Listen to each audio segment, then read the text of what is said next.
BJP की press conference हो रही है। सुधांशु त्रिवेदी तहलका मामले पर प्रेस कॉन्फ्रेंस कर रहे हैं, सुनते हैं। है और यह भी मैं कहना चाहता हूं, हां सच है कि भारत के तमाम क्षेत्रों में एक मान्यता है कि नींबू मिर्ची बुरी नजर से बचाती है, परंतु आज भारत की सेना को पाकिस्तान की बुरी नजर से बचने की जरूरत नहीं है, क्योंकि पाकिस्तान की सेना भारत की सेना को डरी नजर से देख रही है और ये इंडी गठबंधन और कांग्रेस वाले बुरी नजर से देख रहे हैं। तो आज वास्तविकता में ईमानदारी से कहें तो भारत की सेना को हमारे इन विपक्षी दलों के, कांग्रेस और इंडी गठबंधन के दलों की बुरी नजर से बचने की जरूरत महसूस हो रही है, जहां उस राफेल की गर्जना से पाकिस्तान थर्राया हुआ और डरा हुआ महसूस करता है, वहीं ये लोग उसका मजाक उड़ाने का प्रयास करके सेना का मनोबल गिराने का प्रयास करते हैं। और मैं कांग्रेस पार्टी से कहना चाहता हूं, बिल्कुल यह सच है कि जब रफाल आया था तो हमारे रक्षा मंत्री राजनाथ सिंह जी ने फ्रांस में जाकर उसके ऊपर स्वास्तिक बनाया था। शायद इनको पता नहीं है, भारत की सेना में बाकायदा धार्मिक शिक्षक नियुक्त होते हैं।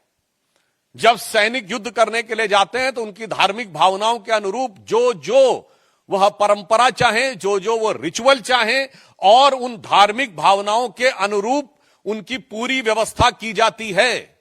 मैं कांग्रेस पार्टी से पूछना चाहता हूं, इसमें किस बात का मजाक उड़ा रहे हैं? हिंदू धार्मिक आस्थाओं का मजाक उड़ा रहे हैं कि चूंकि राफेल के ऊपर स्वास्तिक बनाया गया था। उधर पाकिस्तान की सेना कलमा पढ़ने की बात करती है और ये लोग हिंदू धार्मिक भावनाओं का मजाक उड़ाते हैं। इन्हें पता होना चाहिए कि भारत की सेना की जो तमाम रेजिमेंटें हैं, उनके युद्ध उद्घोष ही पूर्ण रूप से धार्मिक भावना के ऊपर आधारित है। गलवान में जो हमारे सैनिक बलिदान हुए थे, बिहार रेजिमेंट का युद्ध उद्घोष है बजरंग बली की जय। गोरखा रेजिमेंट का युद्ध उद्घोष है आयोरी गोरखाली जय महाकाली। राजपूत रेजिमेंट का युद्ध उद्घोष है राजा रामचंद्र की जय। मैं पूछना चाहता हूं, आज मैं फिर यह बात गंभीरता से कह रहा हूं, आप सब ने फिफ्थ कॉलमनिस्ट वर्ड सुना होगा। 1936 से 39 के बीच में जो स्पेनिश सिविल वॉर हुई थी, तो स्पेन में यह माना जा रहा था कि चार तरफ से दुश्मन की सेनाएं आगे बढ़ रही थी, परंतु उसमें फ्रेज यूज किया था, उन्होंने कहा था 4 columns are approaching from all the 4 sides, but there is a 5th column which is supporting those who are working against the interest of Spain at the time. आज कांग्रेस पार्टी और इंडी गठबंधन 5th columnist की तरह हो गया है कि अगर दुश्मन की सेनाएं बाहर से घात लगाकर बैठी हैं तो ये इसी प्रकार से उनका मनोबल बढ़ाने का काम कर रहे हैं। और ये बात मैं ऐसे ही नहीं कह रहा हूं, आप सब मीडिया से जुड़े हुए हैं। मैं आपसे पूछना चाहता हूं कि आपने पाकिस्तान के कितने नेताओं के बयान भारत की मीडिया में देखे हैं जो भारत के पक्ष में कोट किए जा रहे हो? एक भी नहीं। बिल्कुल मैं मानता हूं कि भारत की सेना पाकिस्तान की सेना से बहुत शक्तिशाली है।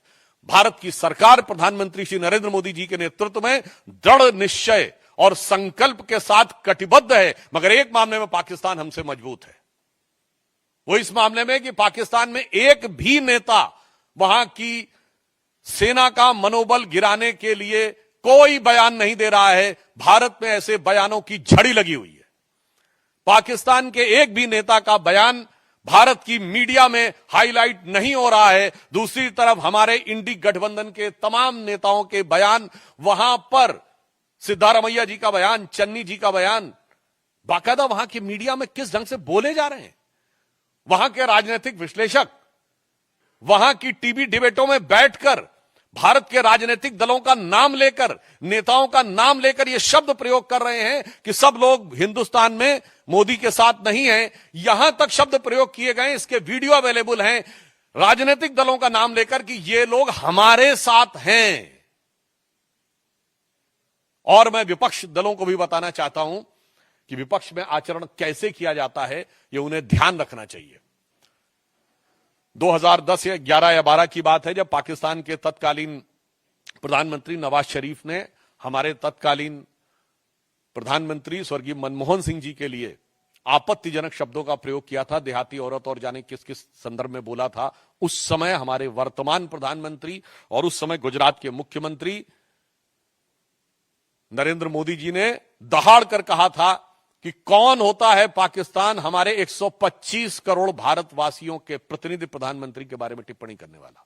दूसरा मैं उदाहरण बताना चाहता हूं, 1995 में जिनेवा में पाकिस्तान संयुक्त राष्ट्र संघ में भारत के विरुद्ध प्रस्ताव ला रहा था और उस समय हमारे नेता प्रतिपक्ष अटल बिहारी वाजपेयी जी भारत के प्रतिनिधिमंडल का नेतृत्व करते हुए उस समय कांग्रेस की नरसिम्हा राव सरकार का समर्थन करते हुए वहां गए थे और उन्होंने पूरा क्रेडिट भी उस सरकार को दिया था। और ये मैं ऑन रिकॉर्ड कह रहा हूं, जाके कोई चेक कर सकता है। उस समय पाकिस्तान की प्रधानमंत्री बेनजीर भुट्टो थी और उन्होंने कहा था, देखो ये कैसा देश है जहां का मुख्य विपक्षी दल का नेता प्रतिपक्ष सरकार का समर्थन करता है और एक हमारा देश है। यानी उस समय पाकिस्तान के लिए उन्होंने कहा था, जो लोग सरकार का विरोध करते हो। और आज देखिए वही स्थिति हो गई।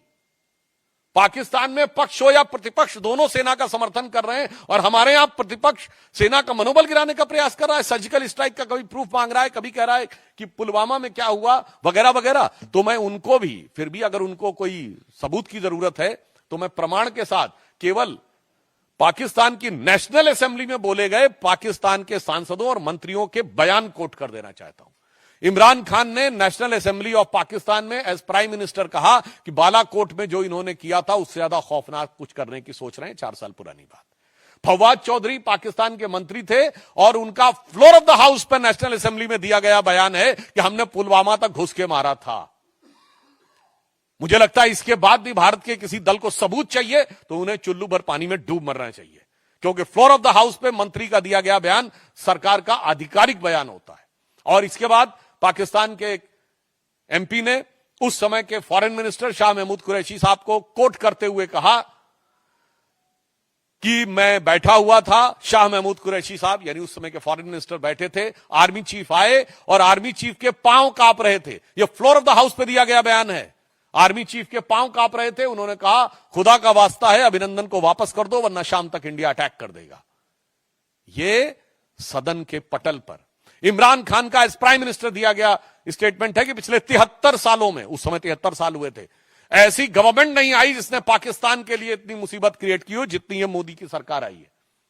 जब सिद्धू गए थे तो उस समय रैली में बोला था इमरान खान ने एज प्राइम मिनिस्टर की जब तक आप लोगों की सरकार नहीं आएगी तब तक हालात नहीं सुधरेंगे। और यहां के मंत्री, पूर्व मंत्री रहे मणिशंकर अय्यर जी ने कहा था मोदी को हटाने के लिए आपकी सहायता की जरूरत है। और मैं एक और फैक्ट बोल देना चाहता हूं, सैफुद्दीन सोज साहब कांग्रेस पार्टी के अध्यक्ष रहे हैं जम्मू कश्मीर के।